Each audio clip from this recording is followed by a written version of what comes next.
নমস্কার বন্ধুরা, cooking with Shrabani কিচেনে সবাইকে স্বাগত জানাই। আজকের রেসিপি হলো ডাল দিয়ে পুঁই। এই রেসিপিটি বানানোর জন্য কড়াইতে জল দিয়ে মুসুর ডাল আগে থেকে ভিজিয়ে রেখেছিলাম, সেটা দিয়ে দেবো। দিয়ে নুন আর হলুদ দিয়ে কিছুক্ষণের জন্য সিদ্ধ করে নেব। অর্ধেক ডালটা সিদ্ধ হয়ে গেলে ওই ডালের মধ্যে পুঁই শাকগুলো, কেটে রাখা পুঁই শাকগুলো দিয়ে দেবো।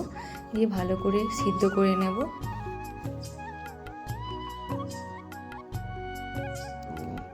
এরপর কড়াইতে তেল দিয়ে 5 ফোড়ন, শুকনো লঙ্কা আর জিরে ফোড়ন দিয়ে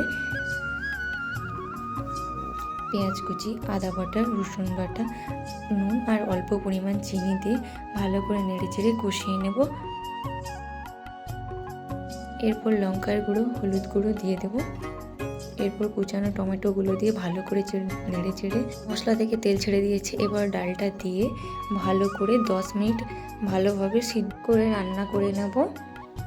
এরপর নামিয়ে গরম গরম ভাতের সাথে শেয়ার করুন এই পুঁই ডাল বা ডাল দিয়ে পুঁই ডাল। খেতে কিন্তু দারুণ দুর্দান্ত এই গরমের দুপুরে গরম ভাতের সাথে।